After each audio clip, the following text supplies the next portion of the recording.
Good morning, everyone, and welcome to the Innovation and Information Forum. We're very pleased here at Mars to welcome you, but also our guests today who will be speaking today about federal government programs that provide services and financing to entrepreneurs. Here at Mars, our role is to provide an environment which encourages the growth and development of startup companies and technology and social innovation. And so we're very excited to have an opportunity to provide you with information about programs which can be instrumental to the growth of young companies. If you look at your agenda, you'll notice that we will be presenting 4 programs today, and I will be introducing speakers in turn for each of those.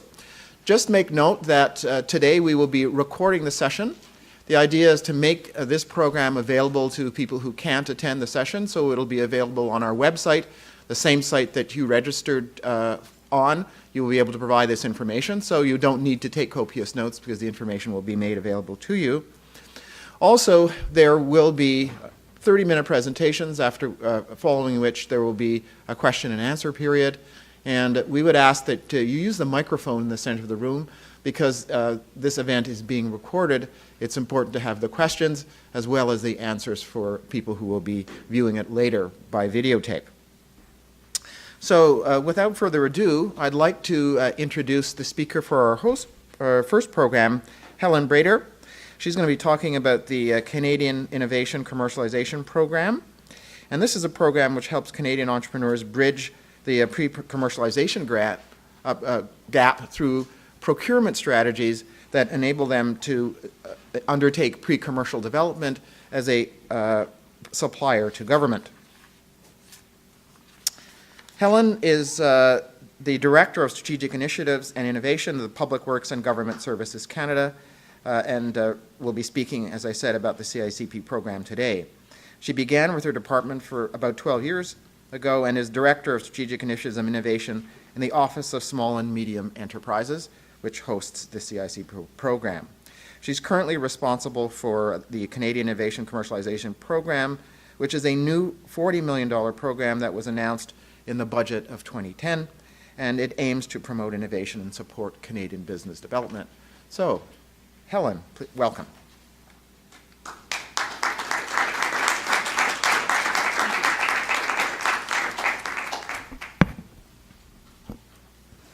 Hi.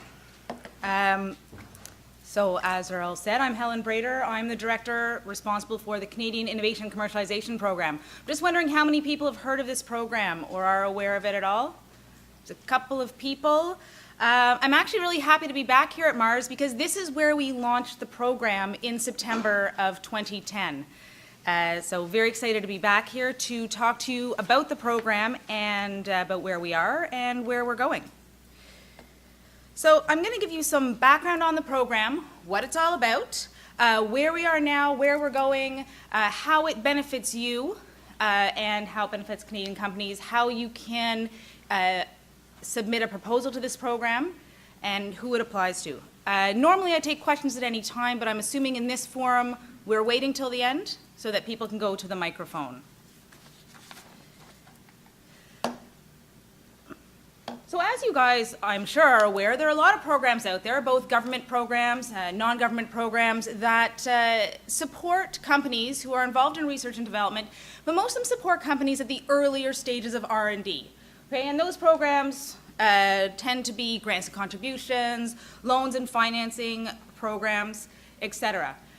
Through my work with the Office of Small and Medium Enterprises, which is the organization that the Canadian Innovation Commercialization Program sits under, prior to being the director of this program, I was the director of policy, and one of my jobs was to work with Canadian companies, especially small and medium-sized companies, to identify barriers that exist for companies who are doing or who want to do business with the federal government, and barriers that exist just overall for companies.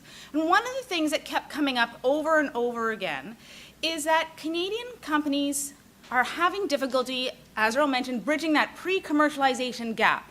Lots of programs exist for early stage R&D, but there is a lack of programs to support companies in the later stages as they're moving their innovative products and services from the laboratory into the marketplace. We also heard that there were a lot of problems finding that reference buyer, that first-time sale. Okay, that it's very difficult to go to other companies and say, here, look at what I have and how amazing it is. And when that company says, well, who else have you sold to? There is no answer to that. As well, going to foreign governments and trying to sell the innovative product or service, companies were telling us that the first question, of course, was, well, has the Canadian government bought your innovation? And unfortunately, because of the way the Canadian government normally buys products and services, the answer was often no. And we have some shocking, shocking examples of this. Well, they're shocking now, looking back. So for example, RIM, and everybody knows, well, here's one, it's not even mine, right? The BlackBerry. So RIM did come to the Canadian government and said, hey, we have this really cool, neat thing, and you can get your email on the go, and you can stay in touch with people. And the Canadian government said, yeah, it's cool, I guess.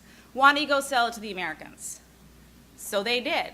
But now, as I'm sure you could guess, all executives in the Canadian government now have this device, the BlackBerry, made by RIM, a Canadian company. But they were unable to make their first government sale to the Canadian government. We've been publicly criticized. A company called Liquid Computing was very, very vocal. They've actually gone out of business now, unfortunately. And from all of this, we sat down and said, what can we do? How can we improve upon this? And so we came up with the Canadian Innovation Commercialization Program to bridge this pre-commercialization gap. Now, it's not a grants and contributions program, okay? It's not a loan. We're actually buying your innovative product or service for testing and use in the federal government. It was announced in Budget 2010, which is actually the budget we're still under, $40 million over 2 years to support Canadian companies. The budget specified SMEs, but this is open to all Canadian companies in bridging the pre-commercialization gap. And these were the statements that are in the budget, so these are entrenched in there. Enterprises experience difficulties moving products from the lab to the marketplace. Obviously, more difficult for small and medium-sized companies.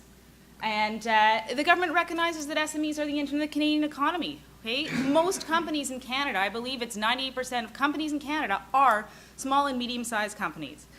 I do want to say we've had huge support for this program from some fairly big players. Terry Matthews and Brett Wilson were critical in the development of this program. They provided us with a lot of advice and a lot of input as we develop this program and as we move forward with it. So what's it all about? What are we trying to do with this? Well, as I've mentioned many times, assisting companies in bridging the pre-commercialization gap.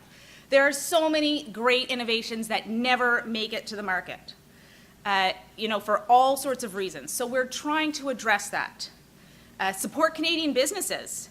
Obviously, it makes economic sense for the Government of Canada to support small and medium-sized Canadian companies and all Canadian companies. Okay? All that is just builds the Canadian economy and makes us a stronger country. Okay?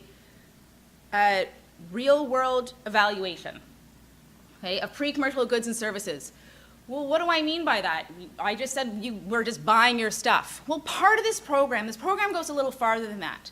Not only do we buy your stuff, we match it with a federal department who will test it and provide you with feedback as to how it worked, okay? You can then use that feedback to improve upon your product, okay, to validate whatever you're trying to validate as you move forward in commercializing that product or service. Improving the efficiency and effectiveness of government operations. Big statement. What does that mean? Well, this is actually good for the Canadian government as well, because we'll be able to buy and test innovations that we didn't even know existed. Or maybe we knew they existed, but because of the way we buy normally, we were unable to get them. We can find innovations that will provide us with solutions to problems that we have in the government that we've been unable to solve because we have not had that innovation to assist us with that. This program is very, very different from how we buy now. And I'm not sure how many people have attempted to sell to the government, are involved in that process at all, or have tried to familiarize themselves with it. But normally, the way we go out there, and actually I should probably change slides. The way we normally go out when we buy things is we go out with a list of specs, okay? And we say we want this many, we want it this big, this long, this color, this many wheels, down to like the tiniest detail possible. If you don't meet those specs, you're out, okay? Even if your product is better. If we said it needs 8 wheels, it needs 8 wheels, okay? If you have one with 7 that works twice as well, too bad, okay? If your product costs more and it's an evaluation that's based on mandatory criteria only, but it's twice as good for a penny more, you're out, okay? Now, I have to say that's not the case for all procurements. There are procurements that are based on weighted criteria.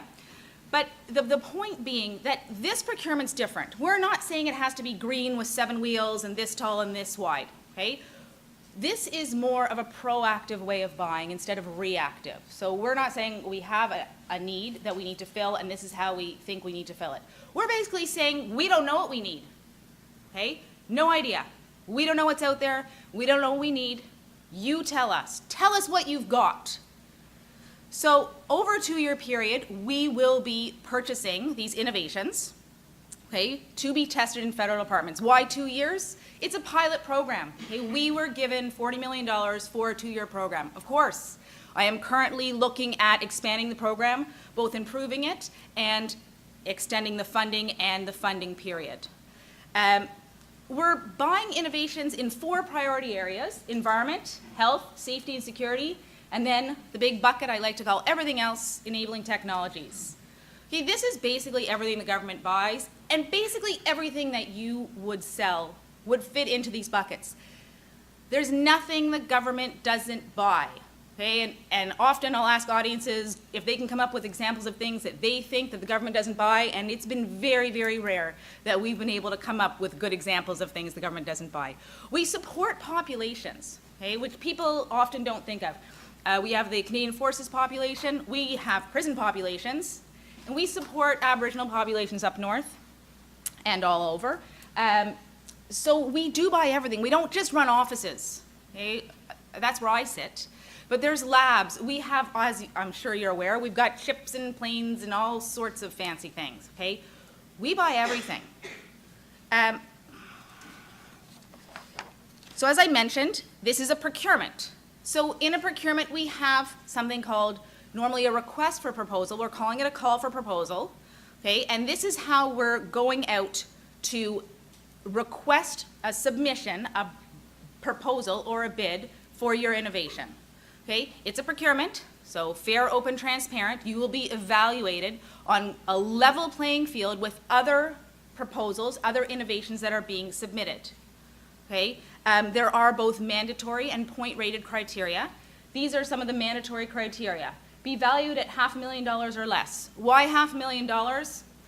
Seems arbitrary. It's because we only have a limited amount of money. And I know there's great innovations out there that would sell for $2 million or $3 million, and we are looking at working that into the next phase of this program. Not have been sold commercially. I mean, this is the point here of this program. This is for companies that are trying to bridge that pre-commercialization gap, who are trying to move their products along through those final stages of research and development, okay?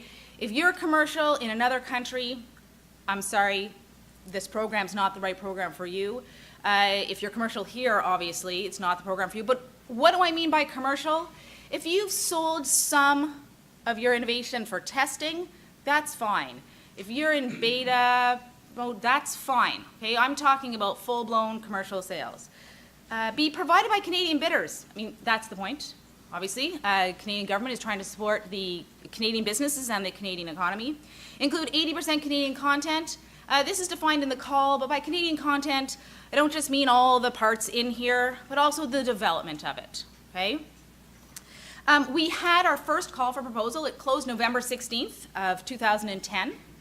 We had 375 bids, which was a lot because the program was only announced September 24th. The call was up within a week and closed November 16th. So with basically no warning to the business community, we launched this thing and closed it and had 375 proposals submitted. Okay? From that, we had 19 what we call pre-qualified innovations. Now, I know 19 out of 375 doesn't seem great, and how did we come up with 19 and not 20 and not 15? It's based on funding. $40 million right now does not go that far, and it's not $40 million per round, it's $40 million divided over several rounds, plus I do have staff and have to pay for all sorts of things. But basically, it was a great start, and I can talk a little bit at the end about the companies who did pre-qualify. The next call, I'm sure that's the big question, it should be at the end of this month.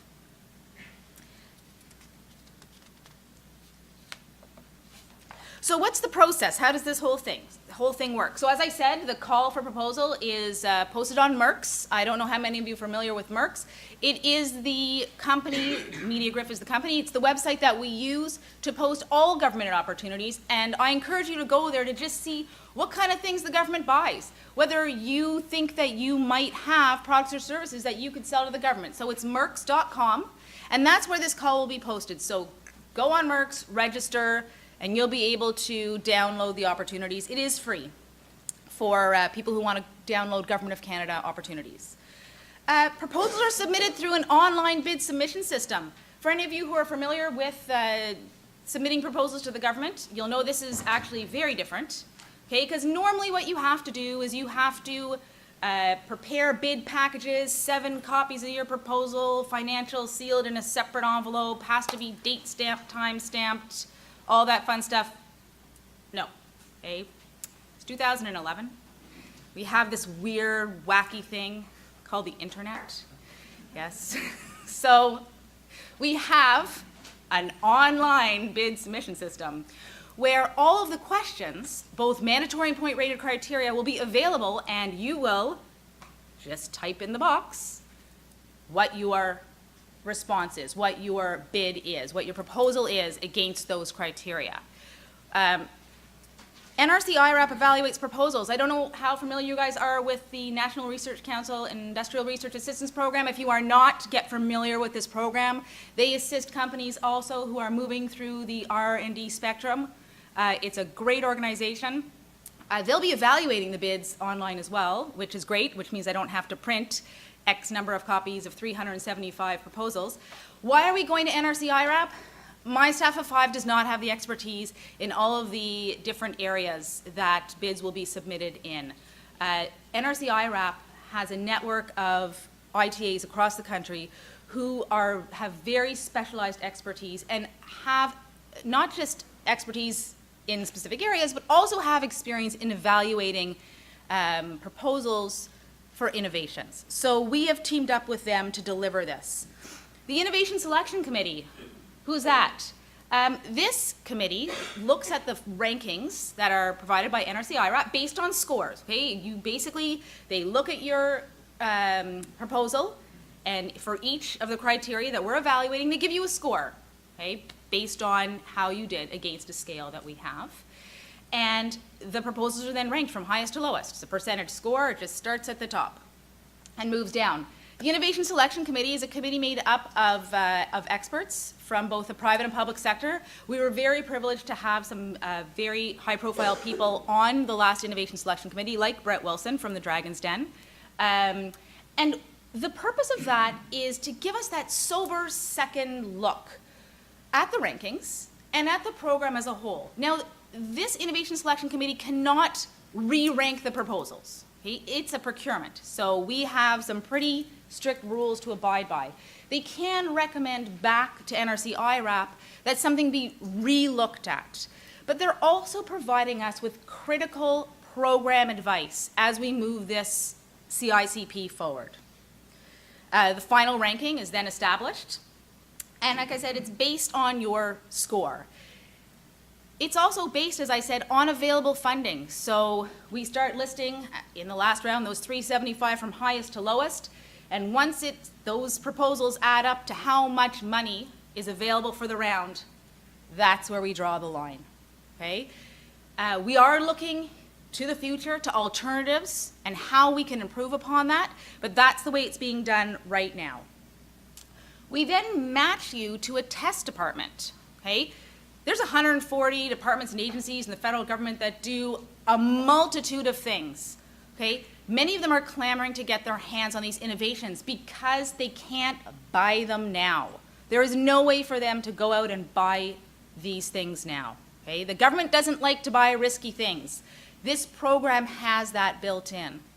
So we match you to a test department. That's my job, okay? My team's job, because we understand that a lot of companies in the R&D world don't necessarily know how to go out and market to departments, don't have access to government departments, don't understand what departments do. Now, by all means, if you know that your product or service is a perfect fit for Fisheries and Oceans, please let us know. If you know that Bob Smith at Fisheries and Oceans wants it and his phone number is 555-1234, put that in. But you're not getting extra points for it. It does help us a lot. Okay? Product and service testing. So that department's going to use and test your innovation according to your test plan, which you will submit in the proposal. And then once you know who your test department is, you're going to work with them and come up with a statement of work. Come up with how your innovation is going to be tested. Okay, you're actually going to work with them before the contract is signed so that you and they have an understanding of what best meets both of your needs. And then we move to the next round. Rounds run approximately every 6 months. And I should say that, as I mentioned before, part of this product and service testing is feedback to you, okay, as to how your innovation worked in an operational setting. A huge component of this program is outreach. That's what I'm doing here right now. Okay? It's not just to promote the program. Of course we want to go across the country and tell everybody about it, but it's not the only point of this outreach. Part of it is to bring suppliers and government end users together. Okay? Right now, the way the world of procurement works is you never get to talk to that end user until the contract is signed. Generally speaking, you respond to a procurement. The name on that procurement document when you go on Merck's is not the end user. It may not even be a person in that end user's department. Okay? It's a procurement officer at Public Works. Now, part of this is to keep the process fair, but it's also difficult, especially when you're talking about innovations and you need to have a better understanding of how the product or service is going to be used. So what we want to do is bring suppliers and users together to be able to discuss both needs and what's available. I want to give suppliers an opportunity to learn about how to sell to the federal government generally. Okay? A lot of small companies think government's too big, it's too complicated, they wouldn't buy what I have, they don't buy on the scale that I'm selling. That's not true. Okay? And I encourage you, David is in the back, and we have a booth. The Office of Small and Medium Enterprises has a booth. I encourage you to go to the booth, get some information on both CICP and on the services offered by the Office of Small and Medium Enterprises in general. Okay? We provide services to small and medium-sized companies who are doing or who would like to do business with the federal government, and we offer courses here in Toronto and across the country. We do have 6 regional offices across the country. On how to do business with the federal government, how to use Merck's. We can work with you one-on-one. I really encourage you to do that. You can find us. Our website is buyandsell.gc.ca, and I will have that posted at the end of the talk. What kind of events am I talking about? We go to trade shows, conferences, speaking opportunities like this one. We can attend meetings. We also have OSME-led events, what we call connecting events, and they're occurring in all regions, and they are CICP specific, and that is the forum where we bring suppliers and government users together, where we have people from government departments stand up and talk about what they do, and where you have the opportunity to set up booths and show us what you've got. Okay? Electronic tools such as web tools and webinars. I'm a big fan of using these types of tools. Obviously, it gives a broader outreach. So as I mentioned, buyandsell.gc.ca is the OSME website, /innovation is CICP specific. We're also using webinars to reach out to everybody. Normally, for a procurement, for a large procurement, we'll have something called a bidders conference, and we'll have, one in Ottawa in English and one in Montreal in French, and we've done our job. But that's not the country. So we've moved to doing our bidders conferences by webinar. And if you register on MERX and download the CICP opportunity, you will receive notification of the web-based video conference that you will be able to access and watch and participate in once the call is out. So what are the benefits of CICP? Well, for the government, it gives the government an opportunity to find and use state-of-the-art innovations to assist with their day-to-day operations. Okay? So that obviously would lead to an increase in efficiency. It gives the government the ability to find innovative solutions to existing problems. So as I mentioned, this is proactive buying rather than reactive buying. Okay? Very, very different way of buying. We're now buying stuff we didn't know existed. It gives departments the opportunity to meet with suppliers and discuss their challenges and needs. So we don't normally do that. We don't normally go out there and say, what do you have that can assist me with problem X? It also gives departments a mechanism to support Canadian businesses and build a stronger Canada, okay, which is ultimately one of the roles of the Canadian government. What are the benefits of the CICP to you, to businesses? Well, it gives you the ability to connect with federal departments and discuss the benefits of your innovation and its potential impact on that department. And that would happen at these connecting events. It gives you the ability to sell your pre-commercial innovation. Up to this point, there was no way for you to sell a pre-commercial innovation to the government. Okay, so this gives you a forum to do that. Obviously, we've discussed the feedback, which is not part of any procurement process normally, where you will receive feedback on how your innovation worked in an operational setting. You can use this feedback both for product improvement, and you can also use this sale as your reference sale as you move to market your innovation. Okay? And then comes this bottom statement, which, as I said, is another one of the goals of the outreach portion of this program. So many companies I've spoken to have just never thought of doing business with the Government of Canada. So I'm out here to say, I want you to think about it. And if you do register on MERX, and if you do download this, the call for proposal, and if you do submit a bid, you will then have what we call a procurement business number. You will be registered on MERX. You will have experience in submitting a proposal. You will move forward in this whole process of how to do business with the federal government. So basically that's it. We do have a general email address that is checked. It's not just a giant black hole. So that's innovation@pwgsc.gc.ca. And as I mentioned, our program website, buyandsell.gc.ca /innovation for CICP. If you want to learn about doing business with the government in general, it's buyandsell.gc.ca. So thank you very much, and I'd love to receive questions.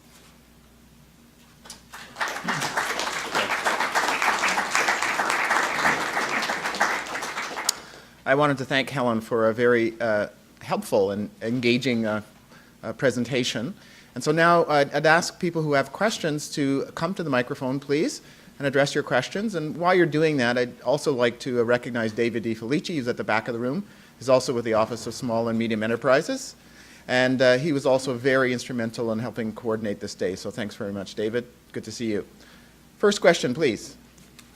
Yes, thank you for your presentation. And the question is, how long does it take from the point the company submits the proposal up to the point the government buys the product? And second is, if in that period of time I have another customer that buys, what happens? So what we say is you must be compliant with all of our mandatory and point-rated criteria at the point of bid submission. So when you submit your bid and the call closes, as long as you're pre-commercial at that point, you're fine. Okay, you can still participate in the program even if you do find another buyer in the time between when you submit your bid and when we award a contract to you. So that's fine. Again, anybody who's familiar with doing business with the federal government, procurement processes are very, very long. One of the goals of this program is to shorten that up as much as possible. So we posted the first call in October 2010. We closed it November 16th, and we announced our list of pre-qualified bidders end of February, beginning of March. So that's pretty quick, and we're now in the process of awarding contracts to those pre-qualified bidders. So very quick turnaround time for a federal procurement program. Yes, I'm Dr. Solansky. I'm the health business. And I have mentioned that you are there in health, Yes. one of the 4 items. I wonder if our program might have a chance to get involved in that. Like we are dealing with equipment to treat wounds and ulcers. As an example, we had an ulcer which was treated for 6 years by the OHIP program, paid $144,000 and didn't succeed. We took over and spent $8,000 and cleaned up completely this ulcer. So health. The problem here is the hospitals would not buy this equipment from us because all the drugs are covered by OHIP, and this equipment is not. Would your program help us to go through the OHIP programs and prove that indeed it's great economical approach and effective, no side effects? Okay, so there's a few things that I need to address. First of all, the health category for us is a very complex category. It is the area where the federal government does not play as much. Because the hospitals are provincially run, as you know, the big pieces of equipment, so those MRIs and stuff like that, the government does not buy. Anything that would serve populations, and guys, I'm not familiar with your product, but it sounds like it might be something that the federal government would buy as we serve our population, so our military population, our prison population, and as we support our Aboriginal population. Now, something I did not mention, and I should mention, this program does not help you get your certifications. Okay? You need to have all that in place before we move forward. Okay? This is right at that pre-commercial moment when you're about to make your first sale, when you're marketing to make your first sale, or just before that. I don't know how familiar you are with the American technology readiness levels, which are on a scale from 1 to 9. We're playing in the 7 to 9 field here. Okay? So final stages of development. What I would advise is you go to our website, send an email to get the last call for proposal, and because this one will be similar, and see if you fit within the parameters of the program. Thank you. Thank you. Hello, my name is Chuck Black. I actually write about science and innovation in Canada, so I have more than one question. I have 3. First question is, my understanding is that you've announced the finalist for the program? Yes, the pre-qualified innovations from the first round. Yes, we announced them publicly. I think there was a press release in early March. Okay. Yes. When do you expect to announce your first deals, and is there any sort of an overall dollar amount for the first round? Right now, the first round value is in the $6-7 million range. Okay. We have awarded contracts against that pre-qualified list. So we do have signed contracts right now. We aren't moving forward with announcing every single stage of the program, but certainly I can give you that information. In the first round, we had what we call a waiting list, which we will not be doing in future rounds. So there are innovations that did qualify outside of those 19 that we said we would move to contract with if funding became available. We're still considering opening up that waiting list, but we are contracting now. My second question is, are there any advantages under this program for companies with existing NRC grants or existing NSERC grants who've already done the research portion? Is there an advantage? 100%. Okay, If you have participated in other federal programs, you are 100%, you still qualify to submit a proposal to this program, okay? This is not like, oh, well, you got funding from them, so you can't sell to us. We want to offer a continuum through the stages of R&D to Canadian companies. This is part of that continuum. So we encourage companies that have received other grants, contributions, who have been involved in NRC programs, et cetera, to submit proposals to this program. Thank you very much. Thank you.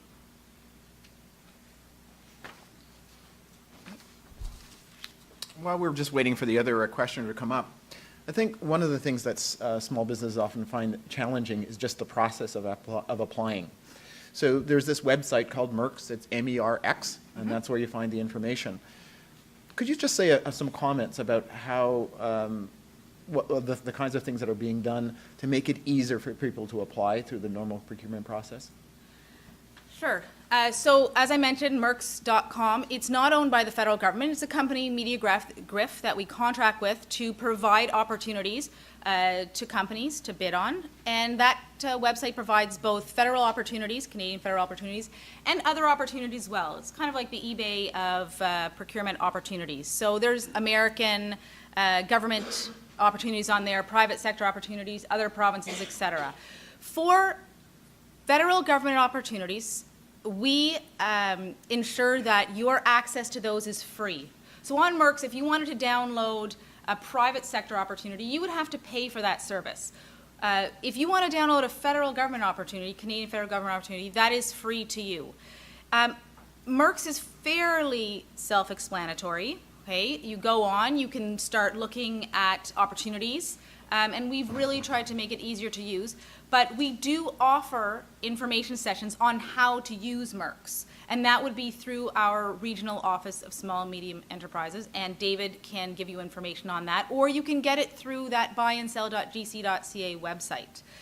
I think this program also will help people. It's a simpler procurement process, okay? Also, if you do see an opportunity, there is a name and phone number on the front of it. Okay, that's the procurement officer that is responsible for that procurement. I encourage you to call them. Now, they're not going to be able to help you step by step as you move through the process, but they'll be able to assist you on a macro level. But honestly, the best thing to do is contact your local Office of Small and Medium Enterprises, because this is exactly the type of work that we do, is to assist companies. Thanks. I just want to get an understanding. One of the roles of this program is to help companies get their first sale or a reference sale. Say you develop like a high-speed boat that costs $400,000. This process makes a lot of sense, and that'd be a great win. But say you develop that energy bar that's good if you're lost in the woods, and it only costs $1. It doesn't make sense to go through this program to get a $1 sale, and there's no reference value to that. Can you just help us? How do you frame or present products that actually have low dollar value on their own? Sure. So what we do is we buy as many of your product or service, up to $500,000, that you feel is necessary for us to test it. So if you were going to test this low dollar value energy bar, you would not just want one tested. Perhaps you feel that you need 10,000 or 20,000 of them tested. Okay? Maybe your test plan says that you want to give it to all RCMP constables over a 6-month period, and so they will each require 6, and as that multiplies out, it is, right, it's not one. We don't need one. We need as many as you think is necessary for a proper test of your innovation. Hi, yeah, I'm sure this information is somewhat available on the website when Yes. you're going through the proposal, but can you just comment on the characteristics of successful applicants so far? Is it affordability? Is it the most innovative idea, or does it span sort of a large space in terms of what the government's looking for in those 19 companies that qualify? So number one is innovation, okay? That's your number one, what you're being evaluated on. How innovative is your product or service? How much of an improvement on state-of-the-art is it, okay? As far as cost or affordability, not particularly worried about that at this time, okay? We are concerned about your commercialization strategy. It may be the coolest thing ever, but if it's not commercially viable, and I'm not talking based on price, but I mean generally speaking, perhaps it's not the right program. We are trying to move products and services to commercialization, okay? So innovation would be number one. Affordability, cost, and all that, not as concerned. My advice to people that are submitting proposals, read the question and answer the question. I know you want to tell me all about how awesome your thing is, okay? And I know some people are laughing, maybe some people are rolling their eyes, but we got 375 proposals in the first round, and you know what? Some of them were for phenomenal products and services, phenomenal innovations that would just revolutionize certain industries. We can't evaluate what you didn't write down. And this is one of the differences as well. If you've participated in a government grants and contributions program, you may have received a call from an NRC-IRAP officer from an ITA who said, I just need some clarification on this. Okay, this is a procurement. We're not allowed, we're bound by rules. We're not allowed to call you and say, you didn't quite answer this. I just need some clarification. We're not allowed to do that. Okay, so you've got to give it to me all. Thank you. Is these proposals available publicly? Sorry, could you go to the? In addition to these elected or selected proposals, are they available for any others to look at? No. Or do you have any samples published? No, that would be something, again, that you would go to OSME for. We can't publish other people's Sure. bid submissions. Yeah, I mean, of that's their personal proprietary yeah. information. So unfortunately, no. But to get examples, to get an understanding of how to build a good proposal, again, your local Office of Small and Medium Enterprises, all of the contact information is on our website for the offices across Canada. So. But the information, the press release about the winners is Yes. available. Oh, So yes. that can provide some examples. Yes, I mean, the 19 pre-qualified innovations, that list is available. I'm not 100% sure if it's on our website. I'm pretty sure it would be by now. It is. Yes, David's giving me the thumbs up. It is available on our website. It was released in a press release, so if you just type into Google, CICP 19 innovations, I'm sure it'll come up very close to the top to see the 19 companies that did pre-qualify and the list of their innovations. So, Thank you so okay. much. Thank you.